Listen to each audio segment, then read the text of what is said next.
Welcome to Pasadena Monthly. I'm your host, Justin Chapman. Thanks for being here. After taking a look at what's been going on in Pasadena this past month, we'll speak with our guest, Nikki High, owner of the new bookstore featuring BIPOC authors, Octavia's Bookshelf. But before we get started, let's check out these Pasadena news briefs. July 15th, 2023 saw the return of the Pasadena Heritage Colorado Street Bridge Party. Due to the pandemic, the historic fundraising event has not taken place for 5 years. This year's return brought music, dancing, food, and fun to the Colorado Street Bridge once again. In addition to numerous stages, there were food trucks, vendors, craft beer, and a featured custom car show. "I feel great about this celebration," said Pasadena Mayor Victor Gordo. "It's also an opportunity to celebrate our city and our community. People from all walks of life are here, just enjoying the natural beauty and our beautiful bridge." The next Colorado Street Bridge Party will be in 2025. Tuesday, July 4th, 2023. There was record-breaking attendance at the Rose Bowl for the Major League Soccer match between LA Galaxy and Los Angeles Football Club. The game replaced the America Fest fireworks show at the Rose Bowl for the first time in almost a century.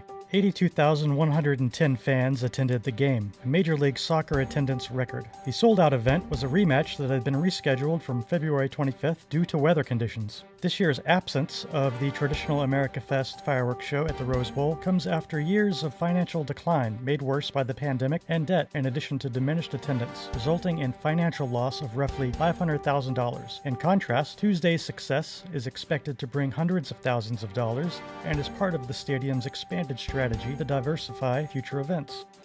On Thursday, June 22nd, the La Pintoresca Branch Library celebrated the birthday of renowned science fiction author Octavia Butler. The event involved an educational presentation about Butler's life and work, inspired art activities for children, and an unveiling of a new portrait. The black and white portrait was created by Pascal Rain, who has exhibited his artwork at the Hastings Branch Library in the past. Anne-Marie Kolakowski of the La Pintoresca branch said, "Despite the limitations in colors, this portrait radiates a warmth through the way the artist perfectly captures Butler's smile and her eyes. The portrait can be easily seen when entering the library, and it is located near the adult science fiction section, along with a sign explaining Butler's connection to the La Pintoresca branch library.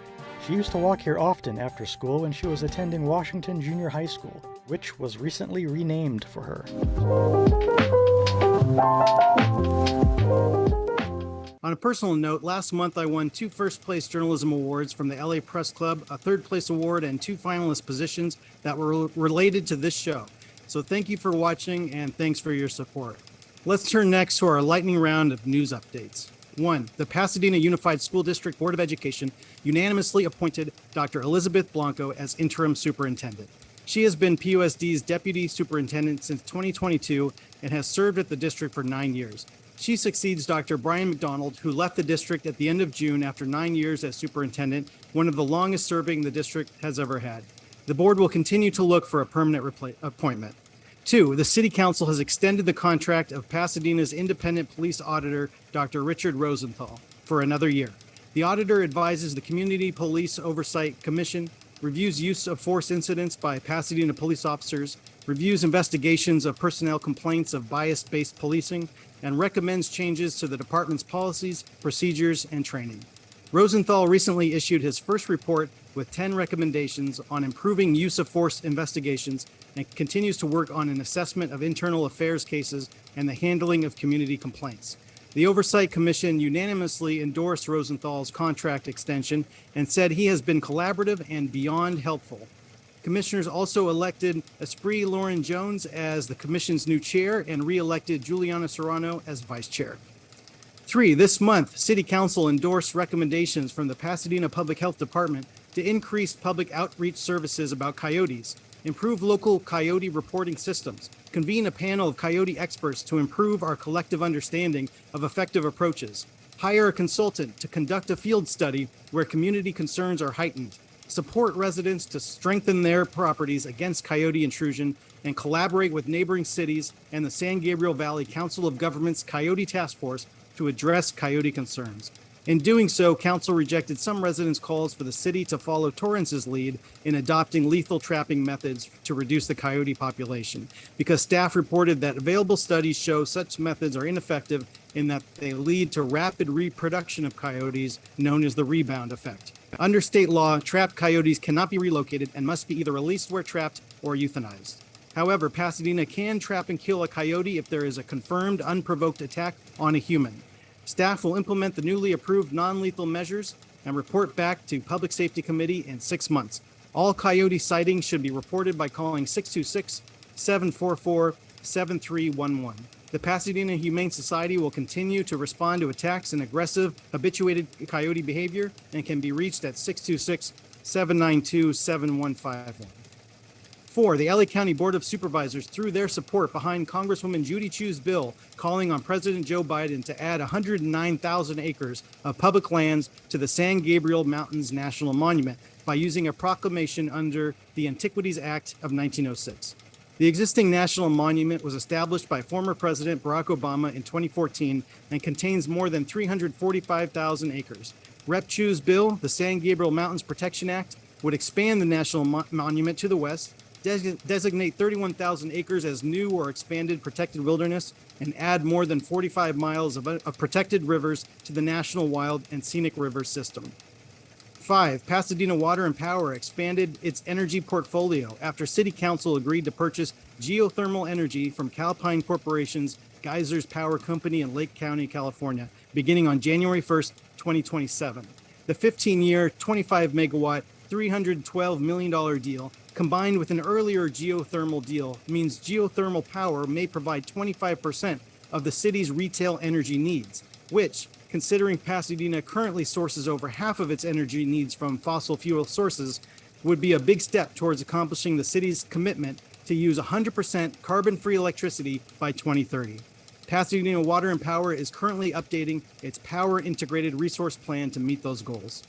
6, the city's housing department has released a request for proposals for a bad weather shelter operator that can operate a low barrier, safe, and supportive congregate emergency shelter to single adults experiencing homelessness to protect them from inclement weather. The department is requesting proposals from nonprofit organizations to operate an overnight and a 24-hour shelter program. The city has not had a bad weather shelter since before the pandemic. 7, Caltrans has provided a list of 17 addresses of vacant single-family properties that the State Transportation Agency plans to sell to the city of Pasadena. The city's housing department accepted bids from residential real estate listing brokers earlier this month for the disposition of those houses. The city will likely sell the majority of those homes at market rate in as-is condition, and the net proceeds will go toward building affordable housing throughout the city, as stipulated under state law. Meanwhile, Caltrans has begun sending notice of solicitation letters to current tenants of occupied houses, giving them 30 days to respond whether they plan to purchase their house at an affordable rate, market rate, keep renting under the eventual new owner, or none of these and move out. Caltrans has sent these letters to at least 22 Pasadena addresses of houses occupied by longtime tenants, thus starting the long-anticipated sales process of these homes. Tenants deemed eligible for an affordable purchase price will then have 60 days to submit substantial financial documentation, among other requirements. Tenants and tenant advocates are concerned that Caltrans will preemptively disqualify many tenants from purchasing their house at an affordable rate because they're, quote, too poor to purchase, though they say that should not be up to Caltrans, as that's not a determinant in state regulations, and that the California Housing Finance Authority has said they'll provide loans to low or moderate income Caltrans tenants.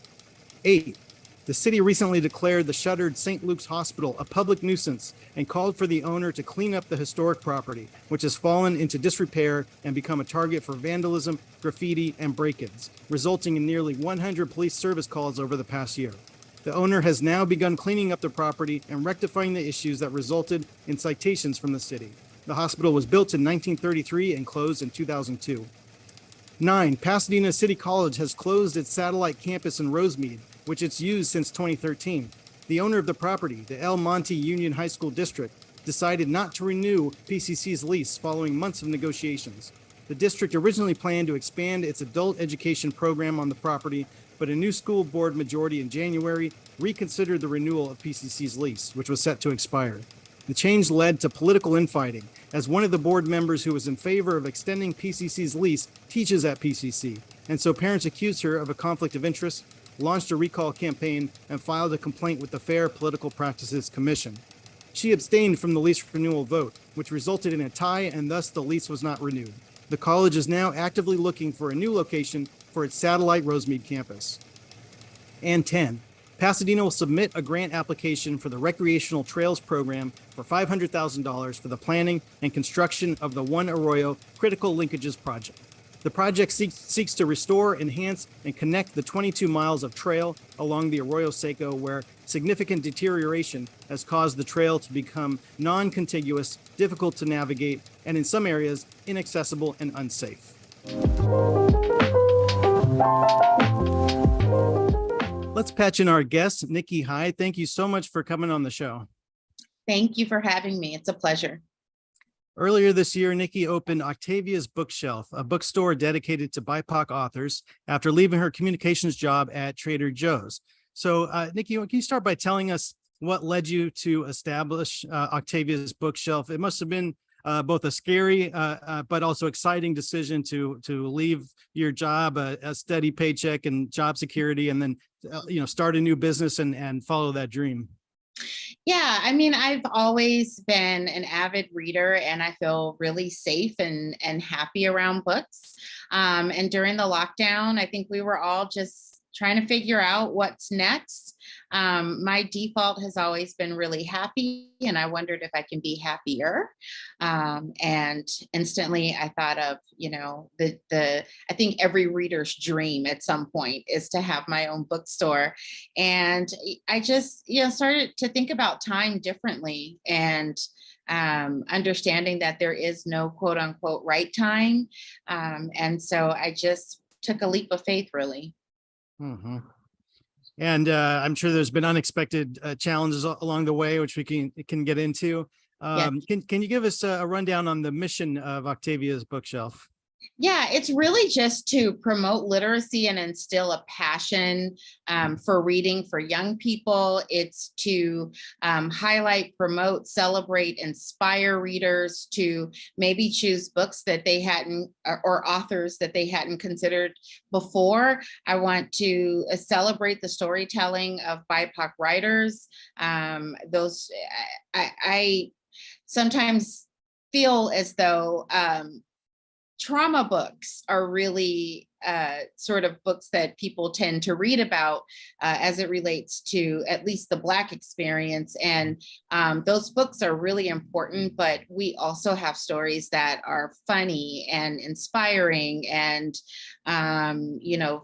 science fiction, fantasy, you name it. There are these incredible stories, and I just want everybody to have an opportunity to read them.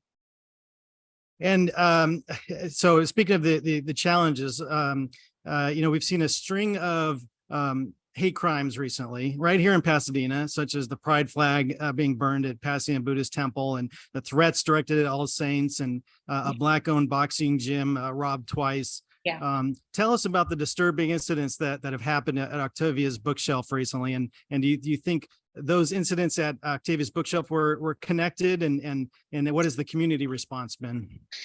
It's a little hard to talk about because it's so personal for me, but a day before I opened the store, someone left a bag of dog waste at the front door, and I had thoughts about it, but I thought, you know what, maybe this was a mistake. Maybe this was just some irresponsible dog owner who, just threw it, and it happened to land in front of my store, and I just kept going. And then about a month ago, someone left actual dog waste out of the bag in the back of my store at the doorstep. And then after that, we had the burglary. So I certainly feel that there's a connection somewhere.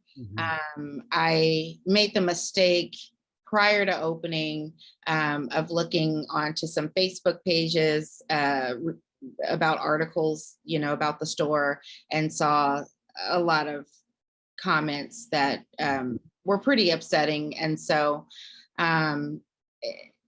I believe there's a connection, but I also believe that the community around me is even bigger and stronger. And my customers came out in full force to help me cover the cost of repairs. Specifically, All Saints Church really stepped up, and lots of people from the community. We got tons of flowers and floral arrangements and thank you cards and I'm sorry. And we had, just a huge band of support, which tells me that this is still the right direction. Uh-huh. And with the burglary, so that happened overnight, right? And took some money from the cash register? Yeah, actually took the entire cash register. Wow. So, that was really disappointing. And, for something like that to happen, it felt really, there was this cringe factor, like this person has been in my store and there wasn't any physical damage to the books, but it just felt like there was, I had been defiled in some way, because my store really is a community center for everybody. And for that to happen, it really disappointed me and it hurt me a lot. Not only financially, but obviously emotionally. Of course, yeah, it was like a violation. Yeah. On top of the monetary and other damages. Have you taken other security measures since then? Yes. Camera system, other things to strengthen it? Yeah, we have outdoor cameras now, indoor cameras, window sensors, door sensors, an alarm system. So I really feel like, I put my best foot forward to sort of fill in the cracks where there were, some security issues. And at the end of the night, my husband comes by to help me lock up. And we're just being really safe, or trying to be as safe as we can in that respect. But I can't live feeling like, I'm under constant surveillance or scrutiny or that, something can happen again. I'm just going to continue to lead with love and integrity. And, I'm being smart about it too, but I know that our community will overcome that. Absolutely. On a more uplifting note, last month was Octavia Butler's birthday. So tell us about her legacy and what she means to the Pasadena community and why you named your store after her. Yeah, I was introduced to Octavia Butler her work when I was about 16. I read Kindred. And so that was in the late 80s. And I had read, a lot of sort of sci-fi, fantasy. I had, but never really read a story with characters that looked like me or reflected sort of, my experience. And I was just floored at the way the story was told, and even more so to find out that she was a Pasadena native. And I just started to read everything I can get my hands on by her. And I have been a steadfast fan ever since. And I just, I was like, why don't people know that she's here? Or, she has this body of work. And, 10, 15, 20 years ago, I would ask people like, hey, have you read this book by Octavia Butler? And nobody knew what I was talking about. And I just thought that was such a shame because she has such a brilliant mind. And she's one of our own. She's a Pasadena native. And so I always thought, if I had an opportunity to open a bookstore in Pasadena, I've lived here since I was 3 years old, and that was 46 years ago, that I want to honor our hometown legend. And I did that by calling the store Octavia's Bookshelf. I've had so many customers come in and say, I've never read her work before, or I didn't know she was from Pasadena. And then there are also tons of people who are very familiar with her work. So being able to, sell somebody a copy of Parable of the Sower, and it's their first intro to Octavia Butler, just makes me feel so good. Yeah, she's great. She should be right up there with Jackie Robinson in terms of, she broke many barriers too and won Yes. award, all kinds of awards. And she's one of our own here in Pasadena. Yes. Tell us about the upcoming adult book fair with Mount Low Brewery. Yeah, so we're doing that in partnership with Underdog Bookstore, which is a new bookstore in Monrovia, California.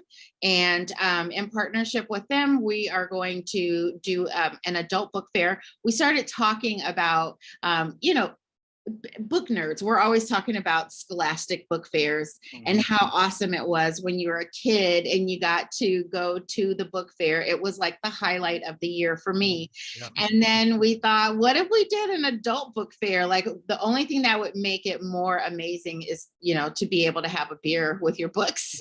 So we are super excited about it. We're going to have tons of books and beer.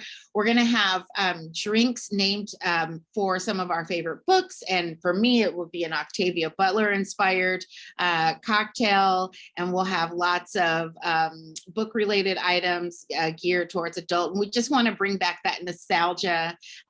Being a grown up is hard. And, for all the people who were kids and loved the book fair, we just wanted to recreate that for adults. And so we couldn't be more excited. That's great. And that's on in August? Yes, it is the first weekend in August. Okay, great. And any other planned events coming up? Yeah, we have Rashid Newsom coming, the release of his paperback book, My Government Means to Kill Me. We are hosting him in August, and that's a huge deal. He lives in Pasadena. He's a WGA writer. He wrote this incredible novel.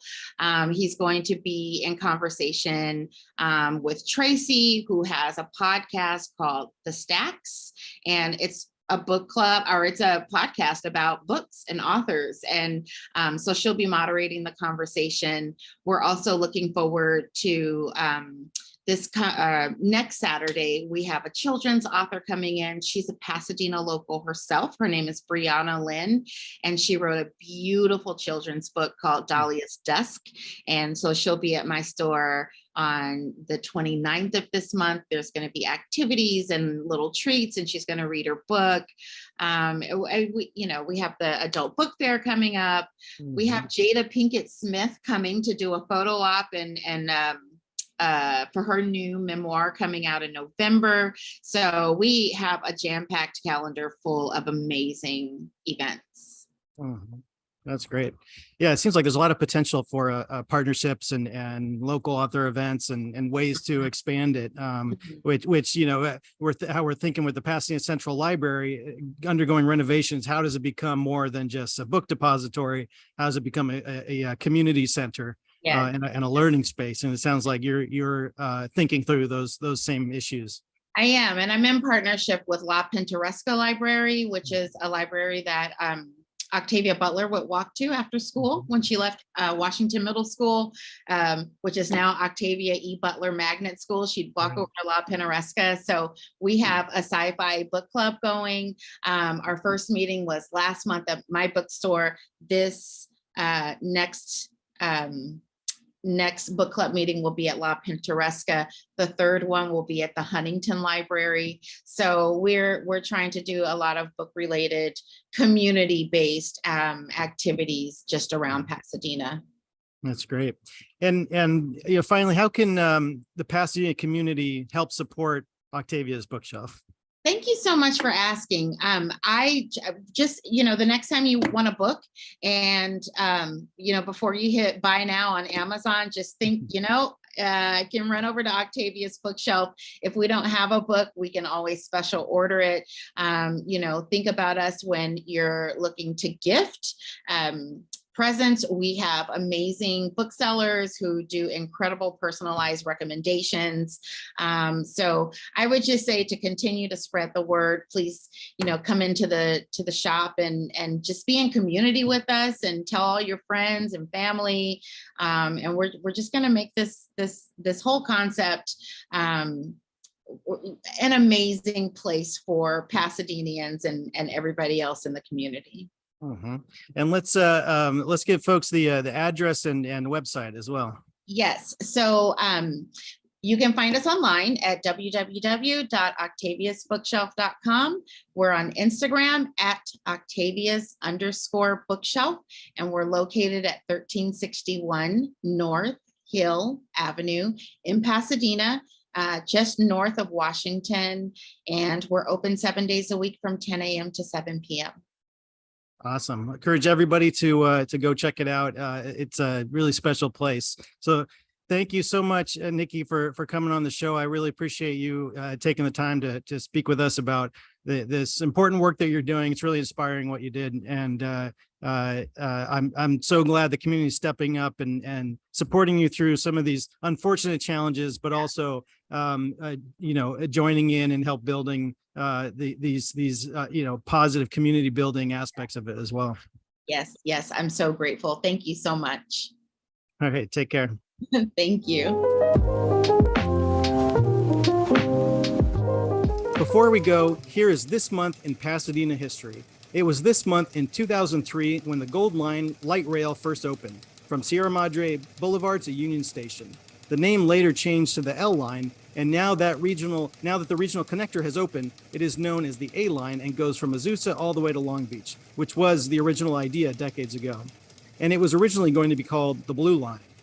Much of the right-of-way for that track was actually originally built by the LA and San Gabriel Valley Railroad in 1885. Then it was the Atchison, Topeka, and Santa Fe Railway, featuring Amtrak service through 1994, when the conversion to light rail began. Thank you all so much for joining me for this episode of Pasadena Monthly. Tune in every fourth Friday of the month at 5 p.m. Learn more at pasadenamedia.org and justindouglaschapman.com. Drop me a line at jchapman@cityofpasadena.net. See you next time.